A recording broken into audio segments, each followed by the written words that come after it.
Hey everybody, welcome back to the Matt Report. Amazing interview today with Alex King of Crowd Favorite, recently acquired by VeloMedia. We're going to talk about that in today's episode.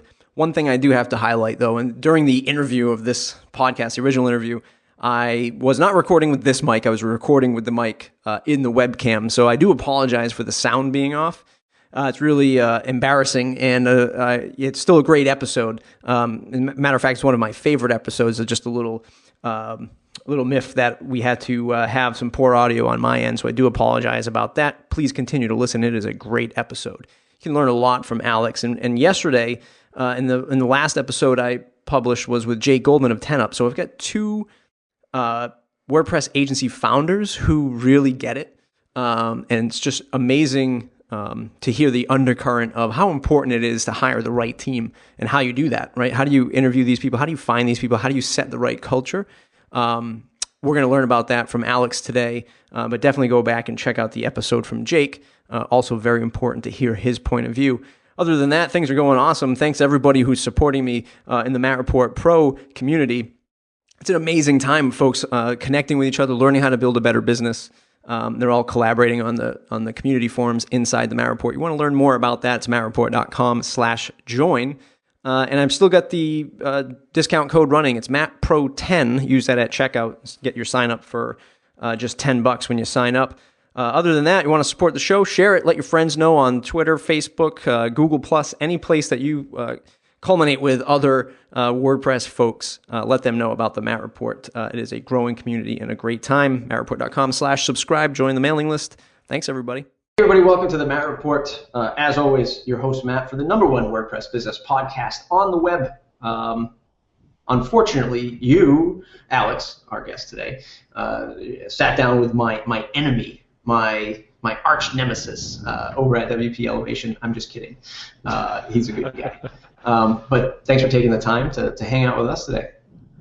My pleasure. Thanks for having me. So if you're in the WordPress world, you're running a WordPress business, and you don't know who Alex is, where the heck have you been? Probably a legend of WordPress business, as WordPress businesses go. But I'm going to let him do the introduction because I might get carried away. Alex, who are you, and what do you do? I'm a developer. I've been involved in WordPress since it was B2, before it was forked.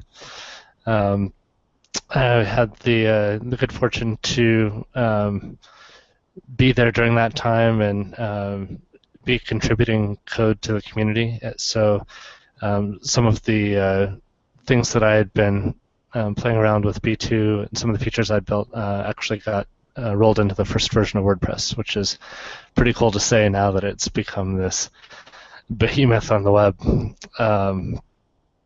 I was an independent developer from 2003 through 2007. 2007, I started Crowd Favorite, and we grew from just me to 15, 16 people, and now we're merging with VeloMedia, bringing our numbers up just over 50.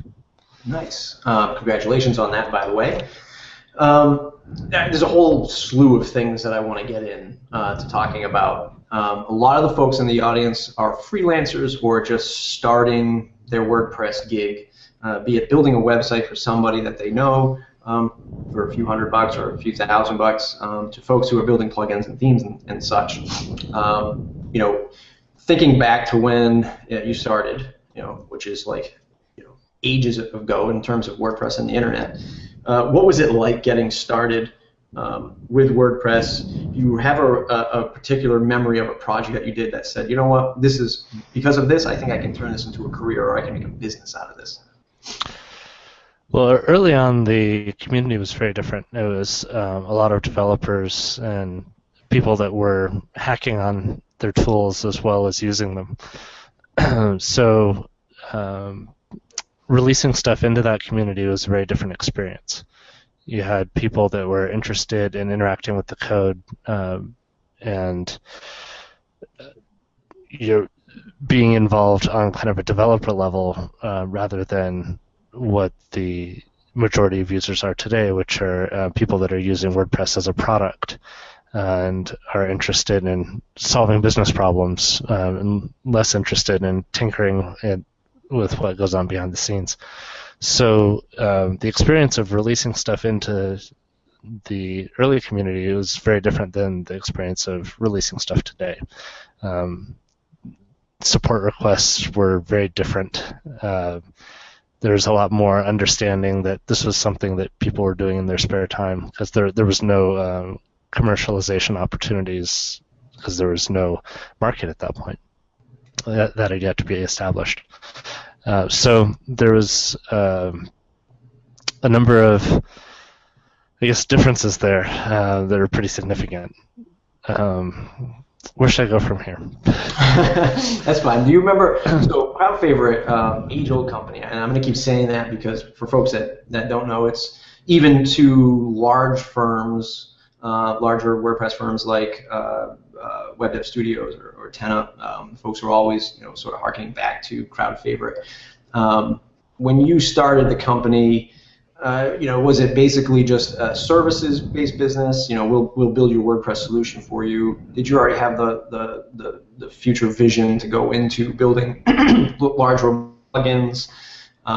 Sort of where did you set your feet in the ground as a WordPress business?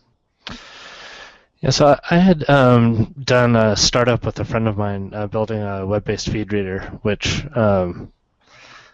actually would be an interesting business now since Google Reader's out of it. But we shut that down around the time Google Reader came out because they were just taking over the space. So it was early 2007 I came out of that. And I got an opportunity to build the All Things D site for the Wall Street Journal. And a friend of mine and I did that. His name's Adam Tao.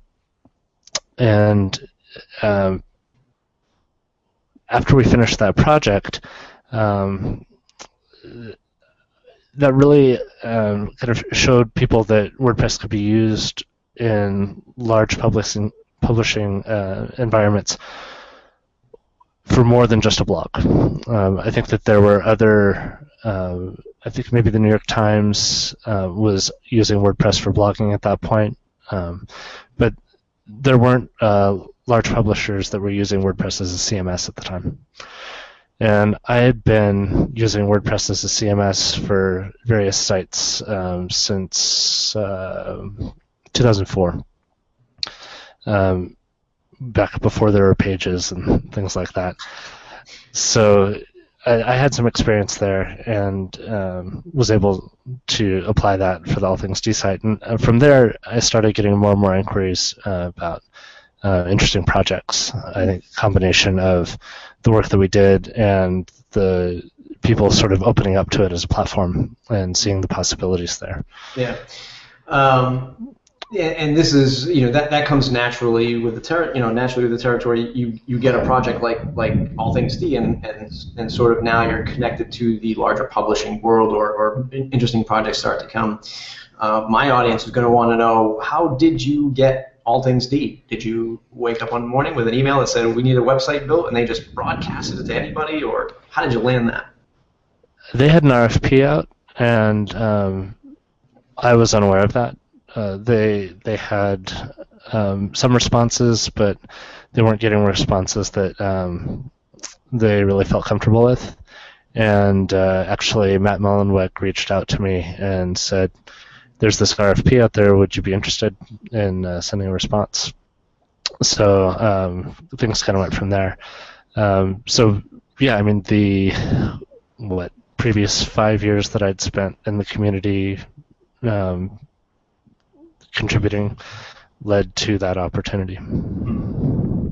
You sort of opened me up to a pretty good segue. I don't want to jump ahead too quickly, but Chris Lemon he made a post on Torque Mag and sort of referenced one of my posts on the Matt Report where I said it actually might have been a reference to the merger of VeloMedia and your company. We're going to start to see these things sort of happen now, right? As companies like yours that have been around for a while, putting out amazing projects and amazing work, finally starting to kind of grow up, for lack of a better word, and sort of see that Silicon Valley mentality of acquisitions, mergers, funding, that kind of thing. I wouldn't call it Silicon Valley mentality. It's very much about real work and real products and real valuations, not what can 3 million users potentially be worth 10 years in the future. So that's pretty amazing. What do you see the differences between, because Chris writes his 5 differences about what's the difference between WordPress companies and Silicon Valley startups. Do you have a particular angle or view on what we do in the WordPress world versus sort of the glamorization of the Silicon Valley consumer-facing products? I spent 5 years in the Bay Area working for startups. I was at 2 startups. One was acquired and one fizzled out.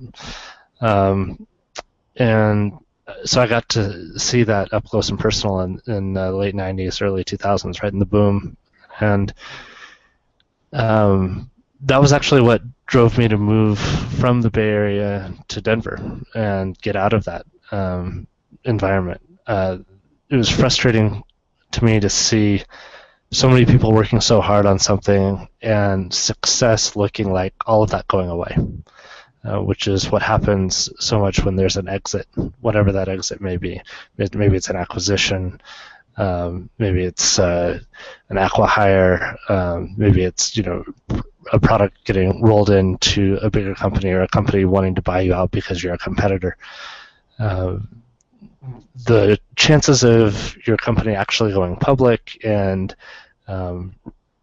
being able to control its destiny and continue to invest in the products and solutions that everybody's been working towards, the odds are just incredibly small for that happening.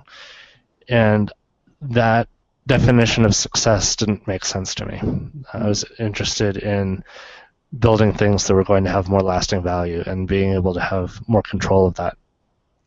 So I started building my own products. I was contributing to WordPress, and then the combination of those experiences, kind of led to the opportunities to create Crowd Favorite and start building a team. Did you feel more relaxed working with WordPress and sort of the community, although it was very different back then? Was it a whole different vibe? Or what were the biggest differences that you found from working at a startup that was pressured with either launching a product with investment dollars and hoping to get an exit versus sort of build my own stuff and take my own pace? Yeah, I mean, almost all of my contributions to WordPress have been selfishly driven. I've had an idea that I was interested in, and I followed it up, and then released it so other people could use it as well. That's I believe that kind of where self-interest can intersect with kind of making the world better, releasing stuff out for people to use. If you have good intentions behind all of that, good things come from it. I want to stick with the Silicon Valley thing because I think that it's being sold as this sort of sexy thing that's what we're all shooting for. Build a product, build a service, get 1 million users on it, retire on an island. That's what we see with like This Week in Startups and other startup shows. Hell, I even do a WordPress startup challenge where entrepreneurs from early startups come and kind of pitch a host of judges for their sort of claim to fame. What is it that folks aren't seeing on the inside that you saw? Well, I think it depends on what your personal definition of success is. I was on a panel at WordCamp San Francisco, and my friend Shane Perlman talked about his one of the things that's important to him is to be able to go surf. He lives in Santa Cruz, right? And so his business is a vehicle for enabling his lifestyle. And if he can go surf and spend time working with the people he loves, building things that he's passionate about, right? That's success for him. For me, people said, I've been asked over the years, like, are you going to sell CrowdFavorite? Are you going to, try to get an exit out of this? And that was never the plan. My thought process was basically, well, if I sold CrowdFavorite, what would I want to do? I would want to build another team just like it and do the same stuff, right? And build interesting things and work with interesting people. So I guess the motivation for your end goal should help you figure out how to get there. And I think it's important that, at least for me, I didn't want it to be something where, okay, at the end of the day, there's this brass ring, right? You got to figure out how to get part of that into every day along the way. And so that was kind of the approach I took. And again, I'm not out in San Fran. I'm not in the Valley. I'm just looking at from the tech news, the tech buzz.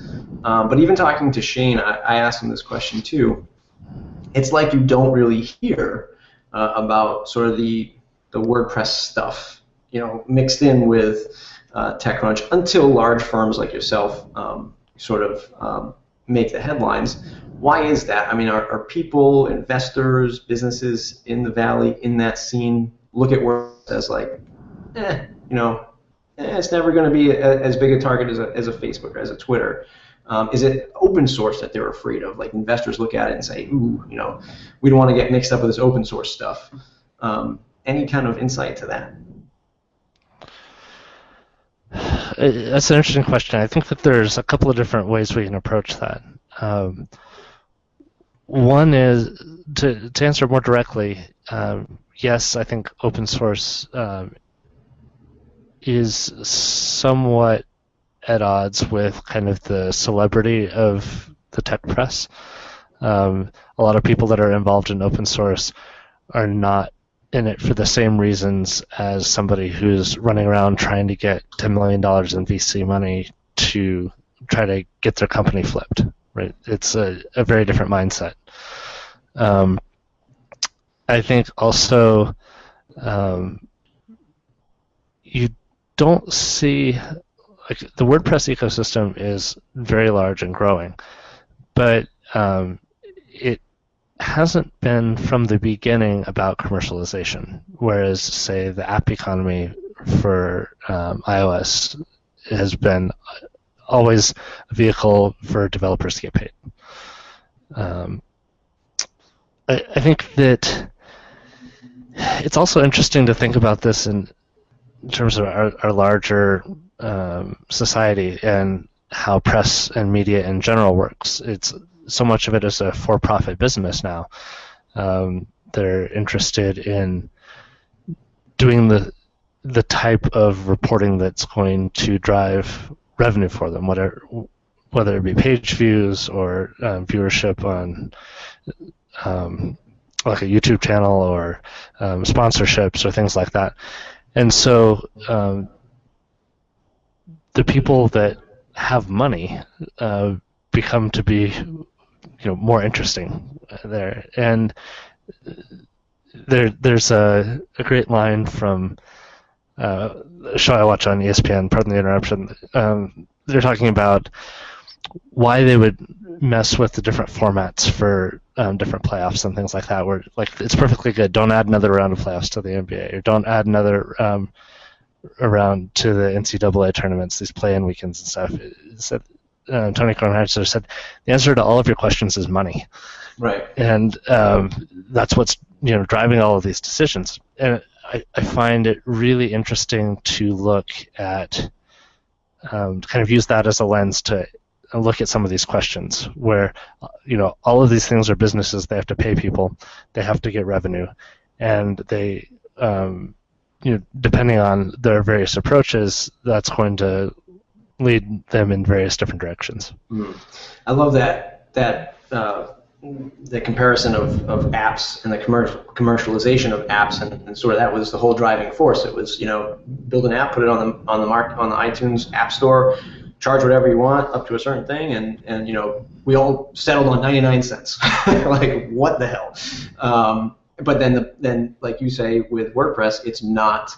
The vision wasn't to just start out and commercialize themes and plugins. It just sort of happened. Do you think? First, I want to ask: do you think that the WordPress ecosystem is still growing? Yes or no? Second, do you think there's any problems with commercializing the plugins and themes as you see it? Yes, I think the WordPress ecosystem is still growing. I think that there are a variety of challenges within the community around non-commercial products, commercial products, and customer expectations. I think managing expectations is the most important thing that you can do to be successful. A combination of managing, meeting, and exceeding expectations, I suppose. But sometimes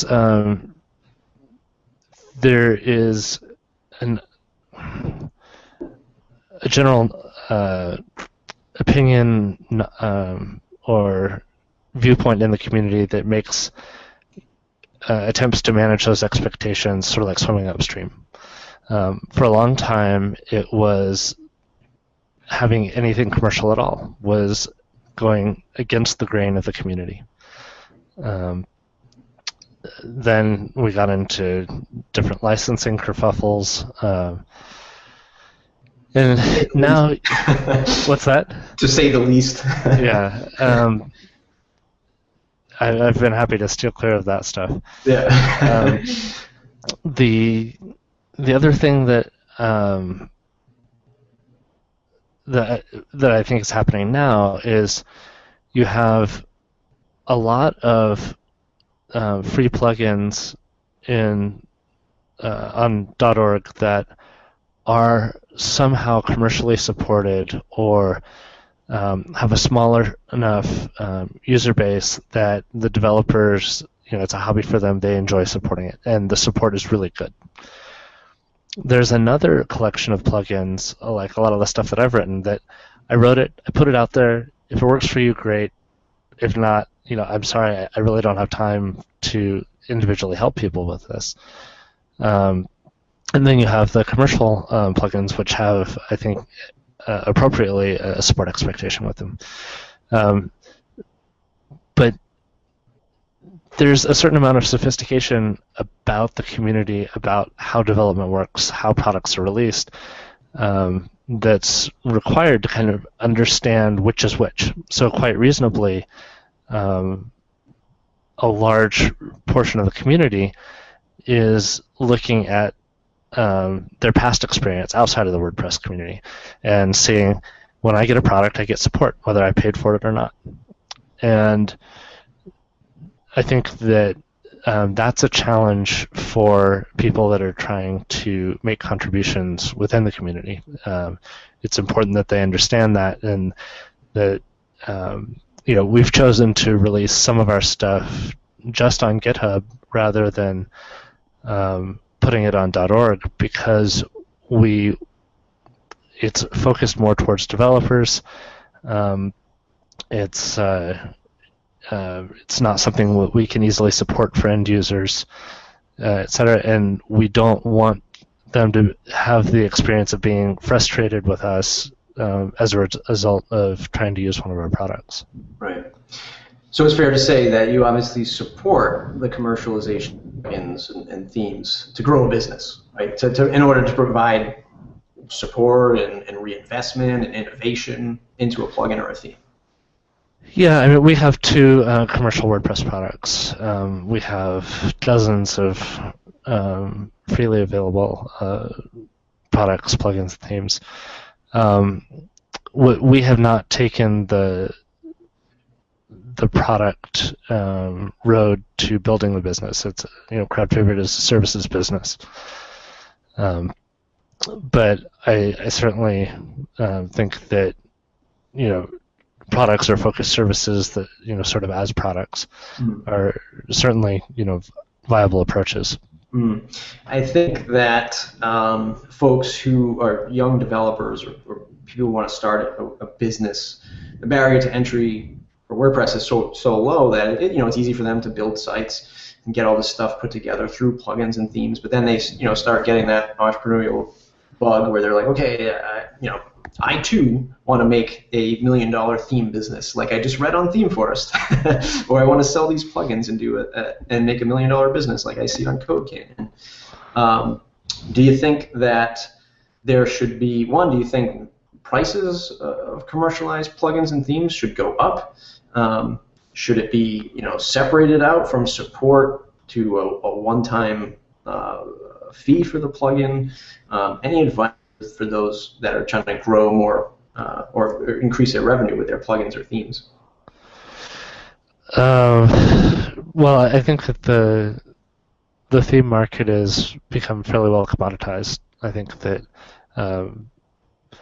you can choose how you want to differentiate yourself.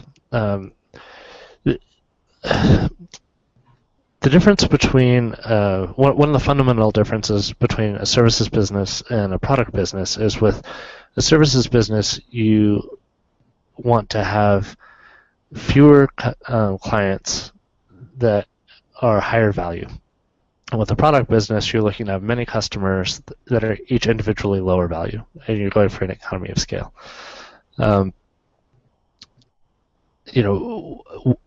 Trying to figure out which of those you want to do, I think, is really important, because you have to tune your offerings, your team, etc., to that approach. At CrowdFavorite, we're much higher touch with our clients than we can be with our customers, right? There's just you look at the money coming in, and that's where your attention is directed. And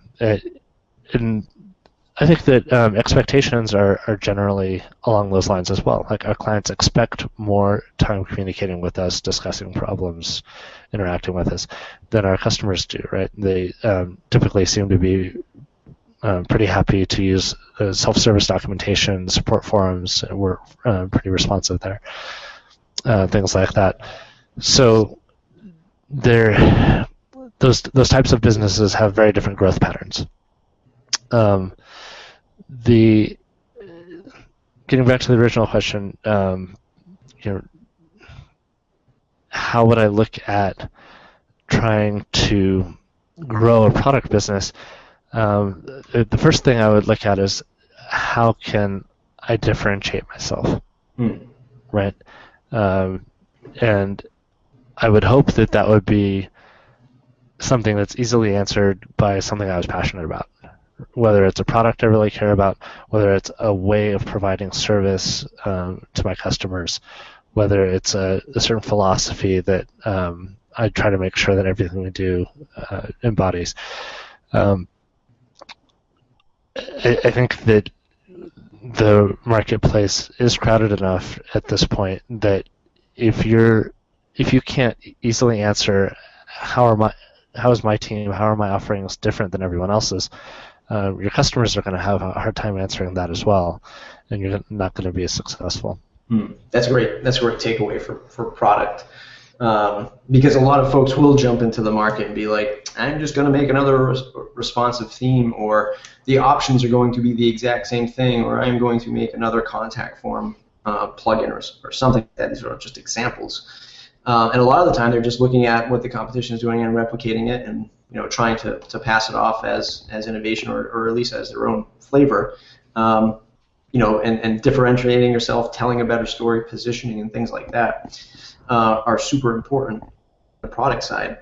And then taking into account for support costs and what you're actually going to have to reinvest or hire new people and that kind of thing. Get down a system. We just, right before you came on, we had Mason James from WP Valet on the show, and that's exactly what he talked about, getting a system down, tracking time, hiring the right people to put in place to support this stuff. I do want to jump to your agency side, to the service business side. I've heard, I've had other folks on the show that are either head of a large ad agency or running their own boutique firm, and they say selling a $5,000 website is the same sort of process, and you're going through the same hoops, and you're having the same discussions as you have a $50,000 site, as a $150,000 site or solution. Does that ring true to you, thinking back to the early days to where you're at today? Sort of. I mean, in the same way that a Mercedes and a Yugo are both cars. Yeah, you open the door, you put the key in the ignition, you turn it on, and it gets you from A to B. What everything about that journey is totally different, though. I don't know where to begin with that. That particular statement coming from one of my past guests, Jose Cavalier, used to work at Razorfish, one of the early people branching out to the West Coast. Now he has his own firm, and I think he was giving that as advice to folks who are starting their own agency. So it's fair to say that you might go through the same amount of stuff, for lack of a better word, selling a $5,000 site as you would a $50,000 site. So let's set our sights on selling a $50,000 site, because you're still going to go through the same amount of stuff. So if you want to grow and excel and get more revenue, let's go for those clients that have that money and understand the value. Was that true for you, for your success? One of the main reasons that the merger with VeloMedia made so much sense to me was Kareem's team and their experience servicing high-end clients. It's not the same as servicing a mom-and-pop shop. The amount of touch, the expectations, the dealing with their internal politics, it takes a lot of different experience, and it's not something that's an easy transition. Looking at where we were, team, I think we were 16 at the time. We had 3 project managers, one person that did some inbound sales. We didn't have an accounts person. We didn't have a dedicated biz dev team. We didn't have processes in place for the project managers to be as proactive and as high touch. And so as a result, we had clients that appreciated what we did well, which was create a great technical solution to various problems. And sometimes they were more technical clients themselves, and they didn't need some of that the high-touch service. But when you start looking at the next level of clients that you want to get, the RFP process is different, the pitching process is different. You're going up against teams that are flying in 3 or 4 person teams and showing work and stuff just in the pitch process. Well, that's totally different than going down to a local business and spending a half hour pitching them on your services. Yes, the process is the same in that you try to convince them that you can solve their problems and give them a price, but the overall experience and how to do that well at each level changes quite a bit. And getting back to expectations, if the client has an expectation that there is someone who is a separate account manager that they're going to talk to every day, and then they have their project manager that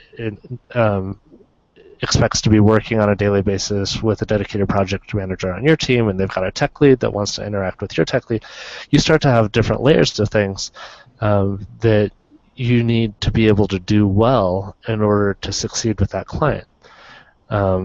You need to have people that are savvy enough to understand how to make both your direct contact on the client look good to their internal bosses and their internal structure, while also working with maybe someone 2 or 3 levels up from them and making sure that they're getting updated and feeling good about the project, and not getting surprised at any point along the way.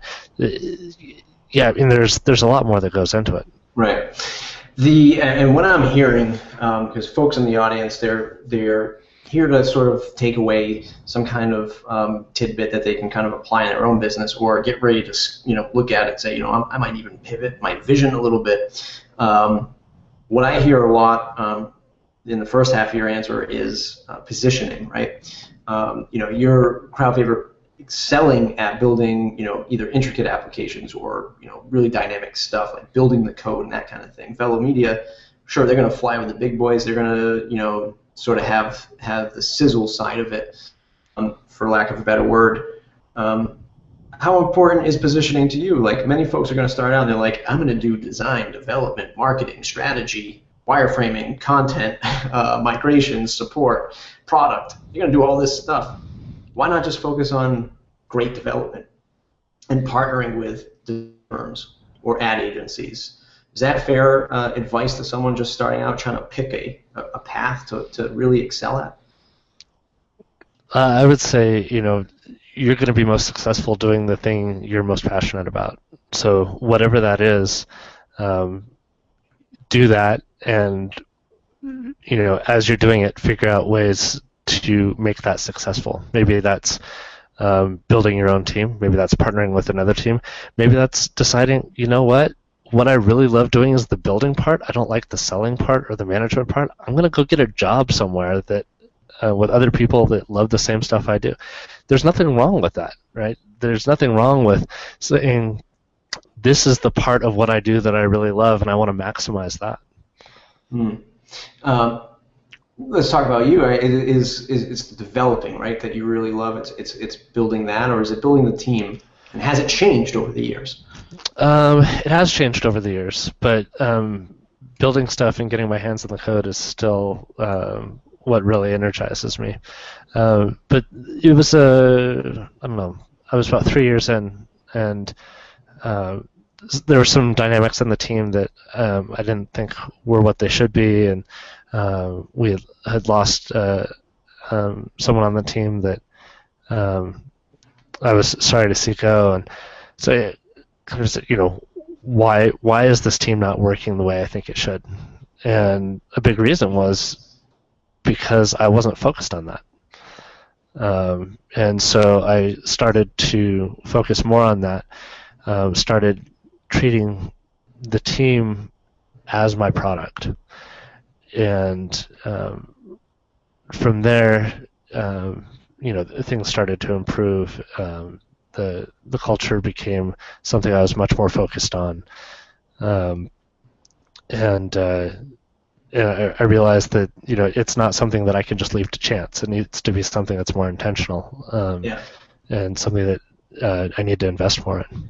That's a perfect segue. How did you mentally, physically prepare for that sort of challenge? Because now you come to realize that you became a founder. This building this team, building this business, might not have been the number one goal when you set out, but here you are, X amount of years later. It's in front of you. You're doing it. Who did you turn to sort of help with growing culture, stepping back and saying, how do I even define culture? What steps did you take? I've been fortunate to meet a lot of really bright people that have been really driven in their careers, and to be friends with them. So I just kind of turn to my own network and try to, anytime I have a chance for any type of birds of a feather meetup, those are my favorite ones. Most recently, last year I went to Owner Camp, which is set up by Happy Cog, and it's a 3-day retreat for digital agency owners, about 30 people. And my experience has been that the most successful people are also the most open and giving with their advice and ideas, and they're willing to share anything because they know that they're going to have more good ideas in the future, right? There's no monopoly on this one idea. This is the thing that's going to make it or break. Right. And so, having the opportunity to have those sorts of people as peers has been incredibly gratifying, and hopefully I've been able to reciprocate in some manner. Shameless plug, if you head on over to wpmentor.org, a little site that I started, if you're looking for that kind of help, feel free to apply and or search through the folks who've already signed up to WP Mentor. Some amazing stories like that coming out of it. How did the conversation, for as much as you can kind of reveal, between yourself and VeloMedia come about? How many cigars did you buy Chris Lemma at that introduction? But how did that come about? When did you say, what, I think this is the time, this is the right fit? Any insight to that? Yeah, I actually didn't really get to. I knew Chris by reputation, but I didn't really get to know him too much until the process got going. And then you were like, oh God, where's the eject button? Yeah, it's been a lot of fun. So Kareem and I met initially at WordCamp San Francisco, and got a chance to talk a little bit then. And then we started. We spent a little bit of time together at Pressnomics last fall. We started talking in more detail about our various teams and the strengths and what it was we were trying to do. Again, kind of harkening back to just kind of birds of a feather conversation and sharing challenges and things like that. And it became immediately apparent that we were trying to do the same things, and we had the same approach to culture, but we were our teams were kind of coming together from two different perspectives. And as we were trying to build up to what they could do with project management and account management, they were trying to establish themselves technically and put together kind of infrastructure and best practices and stuff that we'd built over the last 6.5 years. So when like everything falls into place like that, it becomes really obvious what the next steps are. And so, yeah, basically that's what happened. Nice. You mentioned something about building sort of these processes and steps over the last 6.5 years. As far as I know, there is no Bible to this stuff, right? There is no blueprint to doing this stuff and building your own internal processes. What's your experience with that? I mean, is it a custom thing that you have to build in place that gels perfectly well with the team that you have? Or is it like Scrum, where you're just like, this is what we do, 1, 2, 3, rinse and repeat? Any advice to building that sort of internal process for folks? So for us, I think it's been a matter of trying to establish culture. And one of the things we have in our intranet is on our process page, it says, if you ever find yourself following a process that doesn't make sense to you, it's your job to stop and ask why. And one of several things is going to happen. Somebody's going to explain to you, this is the reason why we put this process in place, and these are the benefits of it, and this is what it's trying to do. And now you're no longer going to be frustrated that you're doing this thing that doesn't make sense, because you're going to understand it. Or asking that question is going to prompt someone to say, you know what, we put it in place 3 years ago because we had this problem, but we fixed that problem 2 years ago, and we're still doing this thing, and it's actually a waste of time, so let's stop doing it, right? But either way, it's got to be something that's intentional and team-based, where the decisions we're making, the things we're doing, we need to be thinking about why we're doing them and how we can be doing them better and constantly improving those things. And everyone on the team has to be empowered to make suggestions and implement improvements. So, that's basically the approach that we've taken, is to try to bake that into the culture. And from a real 101 level, you're managing processes and documenting this stuff in an intranet, like you said? Pretty straightforward. You log in and there's some like scenarios that have already been documented. How does that look? Yeah, we have a WordPress-based intranet. We try to have as few processes as possible, but we also try to be very intentional about how we do things and make sure that we're constantly learning from things that have or haven't been successful. So one of the things about coming into an environment like this is the first few months can be somewhat painful because doing things the way you've always done them doesn't always work, right? It's like, oh, you're doing it this way. Well, actually, we do it this way, and here are the reasons why. And there's no way to shortcut that process. You can't just give somebody a brain dump of, here's 6 years of experience that has led to this thing, and have them, have it just be innate and a natural part of their thought process. It's so, I often hear from people after about 3 months, like, I knew everything. I was the man or the woman wherever I was, and I came in, I just felt dumb for 2 months because I didn't understand why things were happening the way they were. And we try to prep people for it and tell them that, look, there's a lot of stuff going on. There's a lot of reasons for things, the way we do things. You're not going to understand it all. That's fine. That's expected. That doesn't mean that you're not getting it. It's just going to take a few months for everything to click into place. Right. Is there one example, real basic, that is very common that you see this in? A customer asks to modify a page on an event site. Developer says, yeah, I just SSH into the server, I modify the code, hit save. No, that's not how you do it in our company. Yeah, that's actually gotten a lot better because we've invested so much in our internal automation tools. We have a set of tools that we've released, open source tools for Capistrano and making it work well with WordPress. There's 2 Ruby gems that we maintain, Capistrano WP and another one called Steps that we build on top of. And the automation is not just for deploying client sites without having to worry about them crashing and going down and being able to revert, although that is a huge benefit of them, but it's also for our internal benefit and for our development process. When you have a framework and you have tools, it helps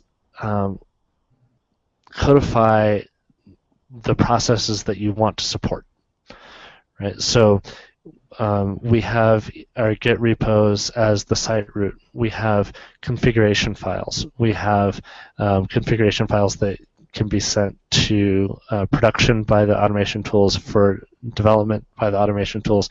We have a fixtures server where a known set of good data is stored. We have a script where you can say, I want to set up this project, and it pulls down a set of data, it pulls down the Git repo, it configures everything, and you're up and running in 2 or 3 minutes with a local development environment. And that makes it easy for people to roll in on a project and not spend a whole day trying to get it set up. It gives people a framework in which they see how things are done. So when they're setting up a new project, it's like, oh, we need this thing, we need this thing, we need this thing, and it's clear why, right? Because the next person to set up the project can now just run that one command and have everything set up for them. Mm-hmm. We've even gone so far as to creating a Bootstrap script that we run on new laptops that installs all the right tools and configures like a local DNS server, and you can create .dev folders within your web root, and they automatically resolve and things like that. That works together with, so everybody's on the same tool set, and then that's a script that we can rerun whenever we need to update the tools. So we've done a lot of investment internally in that type of foundation, and it makes us much more efficient, right? Whether or not that cost was being passed on to clients or not, it's not having to have people either with a whole bunch of setup time that's not billed or setup time that is billed. The end result is better, right? They're doing more valuable work. They're more they feel better about what they've done when they go home. The client's getting more bang for their buck. Mm. That's an amazing lesson for folks who are out there, maybe looking at that and saying, "Oh God, that's too much. I would never do all that stuff. I just have MAMP on my computer, and boom, I got my environment, and there I go." The difference is when you're dealing with these larger clients with this value. Again, we go back to that Hugo versus a Mercedes. You get to the Hugo, there's no heat, there's no leather, there's just a stick shift and a key that you have to turn. You get into the Mercedes, there is no key. It says your name. It's beautiful. It's amazing. It just starts when you think it, when you tell it to start. And sort of these processes that Alex and his team has built all goes into that experience. Client's going to look at Crowd Favorite and say, I'm going to go with Crowd Favorite because look at this process. I know that there's this chain of events that fires off, which will help for quality control. You know where something may have broken down the line. A developer leaves the team, another developer gets input. It's easier to start from where the other person left off, or a piece of the project needs to scale. All of a sudden, we can bring in other developers to this and know where we are in this process as best as possible. So that's an amazing piece of advice. And again, it's not one thing that you can just tell people, go, this is what you have to do. It takes that time over those 6 years, like you said, to ramp that up. Certainly not an easy task. Yeah, and it takes a choice to make the investment too, because the time that you're spending building those tools and establishing that process and investing in it is time that you're not billing to clients. Mm-hmm. And it's a scary thing, right? Even for us, we're a small team for full time, and it's like, okay, I'd love to sit there and document everything for a week or set up these processes. But when can you do it when you have pipeline and you're trying to get this stuff done? Definitely a give and take, and when to invest in that system always crops up in our meetings, and you just have to balance it as best as possible, at least from what I can tell. I think it's valuable, just before we move on from that, Sure. to try to take a more long-term view. And this kind of gets back to the Silicon Valley stuff as well, right? If you're trying to build something for 3 years from now, 5 years from now, you're going to make different decisions than you would make if you're trying to build something for an exit 6 months from now. And I think when you look at, it's sort of the difference between like systems theory and Western approach of breaking everything down in individual parts. Like if when you try to understand something, you try to understand it by looking at how everything interacts together, you're going to make different decisions than if you're looking at a whole bunch of individual atomic things. Yeah. And it's the same sort of thing with a long-term versus short-term focus. Mm-hmm. It is tremendous stuff when you get to step back and look at the 50,000-foot view. What are we going to see in the future come from the introduction of two great teams of Crowd Favorite and VeloMedia? Anything that on the horizon that you can talk about? The first thing for us is, I think the next 6 months is just making sure that those teams are working really well together. Kind of going back to my last comment about the long-term view and making sure that what you're doing is really building value. We don't want to ever be in a position where we bite off more than we can chew, right? So immediately running out and trying to get a client that maybe we couldn't have gotten before is probably not the right next step, right? The right next step is to make sure the processes that we have in place, the processes that they have in place are complementing each other, and where there's overlap and where there's disconnects or differences, how are those getting resolved? Mm-hmm. For our team, we now have a variety of remote offices. How does the Denver office work with the Bucharest office and the Los Angeles office and the Las Vegas office, et cetera? So I think, for the next couple of months, we probably run things very similar to the way they have been and work on some of those internal things. At the same time, we're not going to be turning away new opportunities that come as a result. We're going to be, working doubly hard to make sure that the experience that new clients have with us is a really great one. Last super serious question of the formal interview. Super serious. I mean, this is probably the most professional question I've ever asked. Who wins in an arm wrestling match, you or Jake Goldman? Jake's a good guy. I think that we would find a way to talk it out, probably. Tremendous. More seriously, so now we chatted real quick before the show. You're going to take a different seat. You're going to be in charge of being the CTO of sort of this combination of teams. What's your forecast? How are you preparing for it? Are you worried at all? No, excited. Yeah, it's interesting. People haven't asked me if I'm worried about this. Yeah, no, it hadn't occurred to me, which is probably pretty cool. No, the thing that I see is a ton of opportunity. A lot of great developers on the VeloMedia side. We just brought in the guys from PixelJar as well. At lunch yesterday, we had an hour-and-a-half meeting over our template coding standards, which was passionate and very satisfying. In that, even though people had differing opinions, everybody's end goal is we want this to be the best long-term way of doing things for the team.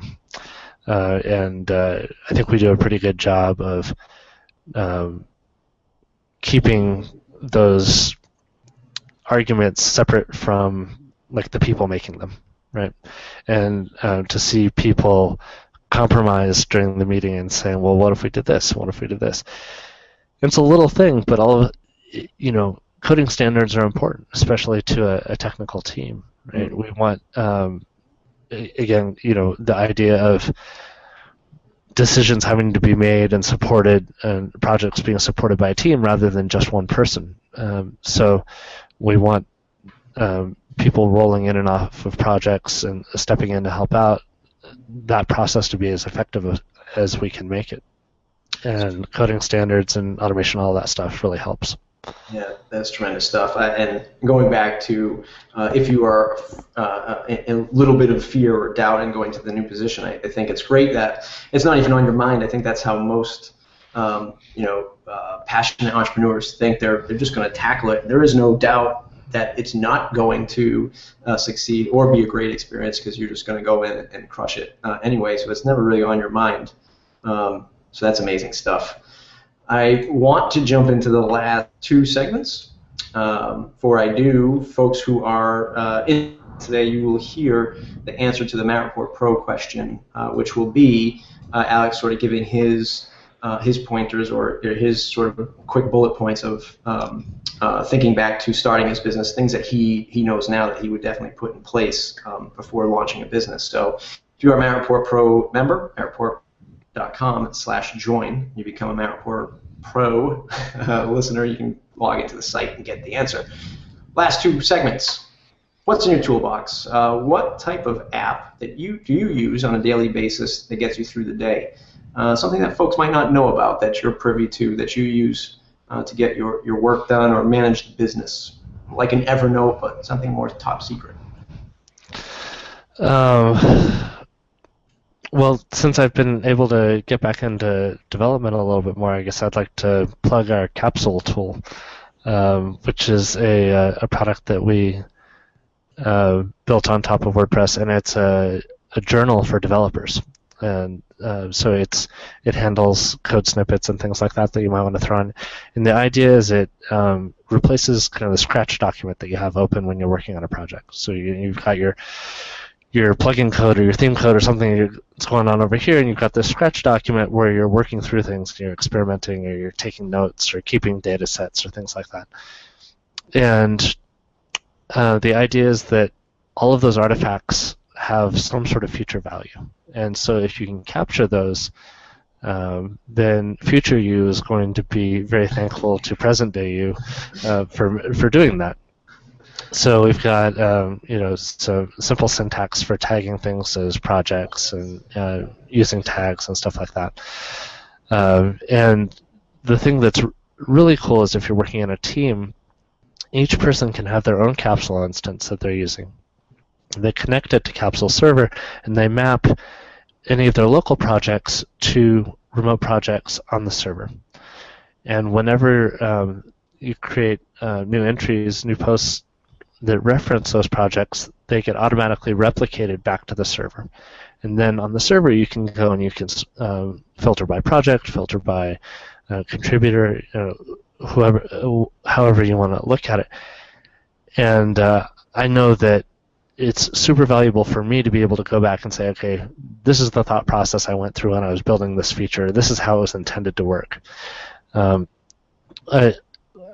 tell one of my pieces of advice to developers is you should have two separate things that you do. You should have your thinking and you should have your coding. And you shouldn't be doing both at the same time. Like, your code shouldn't be how you figure out how to solve a problem. You want to solve the problem and then implement it in code.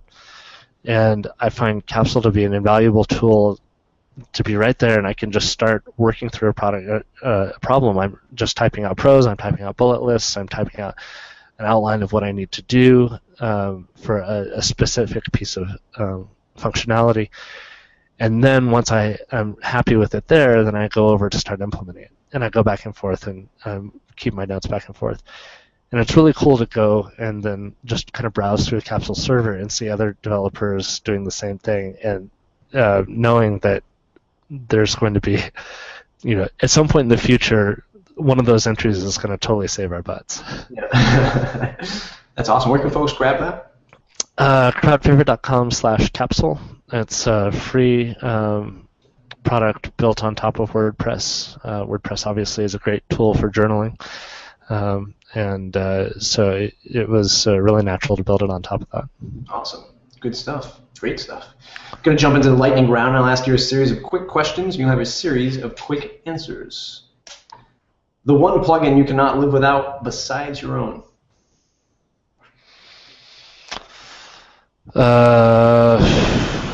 I'd say caching plugin, Super Cache, Total Cache.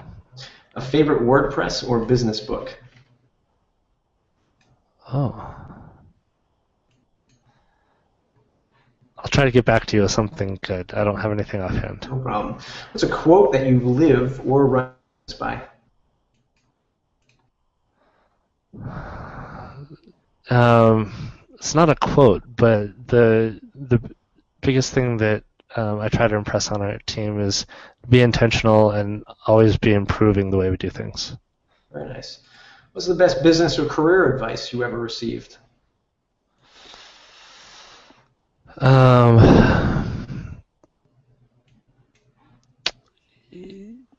Actually, I really like what Matt Mullenweg has talked about in the creation of WordPress, and his shepherding of it to the point it is today is, I'm paraphrasing, but basically, good things happen when you give stuff away.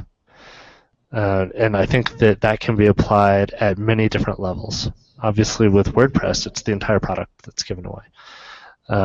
But it can also be thought of in the way Chris Lama talks about it, with giving away your time, giving away your advice, your ideas, being generous and well-intentioned. I think that doing those things, you're constantly creating value, and value is what lasts. It's tremendous stuff. What's the longest a client project has ever taken? So we have some clients that we've been working with for years, and they're just sort of like long, ongoing projects. So the longest client we've had a relationship with dates back to 2008 that we're active on. Very nice. But we've had individual projects take as many as 18 months due to a variety of reasons. If you had to switch to another CMS, what would it be?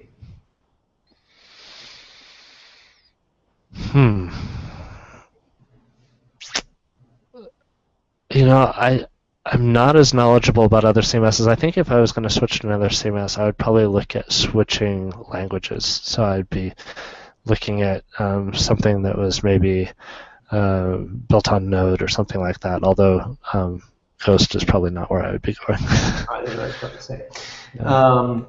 Who should I interview next? Have you had Chris on? Chris Lama? Yeah, I have. Too many times, actually. I talk about way too much. And you said you talked to Shane already? I had Shane, yeah. Have you had Peter Chester on? I have not. Yeah, Peter's Shane's partner. He's an interesting guy, and I think he's a little bit more the technical, whereas Shane's the design and business side. He actually tweeted to us when we started, "We'll work for good surf." We'll have to get him on. What's the one question that I didn't ask you that I should have?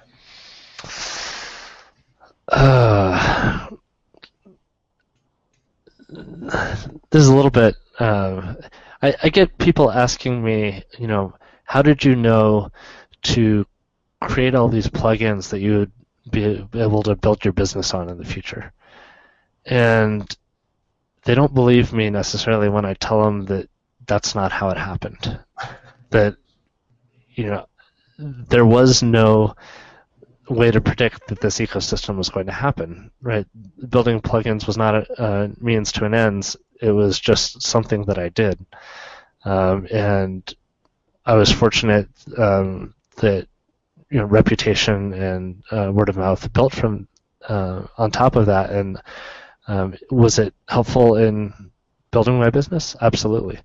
But it wasn't the way I tried to build my business. And I think the best evidence for that is to look at my history of releasing plugins and see how it's trickled off over time, because I just don't have time anymore. Yeah. If that was how I was trying to build my business, I'm doing it completely the wrong way. Yeah. So I think that that's a misconception that sometimes is frustrating for me to hear. But I think the larger lesson is just do interesting stuff, create value, and good things will happen. Yeah. I can't agree anymore. I think actually maybe your future self came back in time and told you to do all this stuff, and took off again because you've got some kind of crazy time traveling powers. But other than that, amazing interview, tremendous stuff to see from your perspective, being in WordPress business for so long and entrepreneurship for so long, and having that taste of the Silicon Valley stuff. It's just amazing. I wish you all the best success with VeloMedia and all the future stuff you have going on. Alex, where can folks find you on the web to say thanks? My site, alexking.org. I've been blogging there since 2002. And on the business side, crowdfavorite.com. Awesome. For those of you sticking around in the audience, we're going to jump over to the Matt Report Pro answer. And for those of you who are just listening to this over the regular podcast, if you want to hear the answers like this, it's mattreport.com/join to become a pro member. To be released this week, but if you're already hearing this, it's already released. This is my future self going back to my present self going to my future self and saying, here's what's going to happen. It's a great way to support the show and become part of a WordPress entrepreneur community. Other than that, I have to read ads from places you don't want me to read.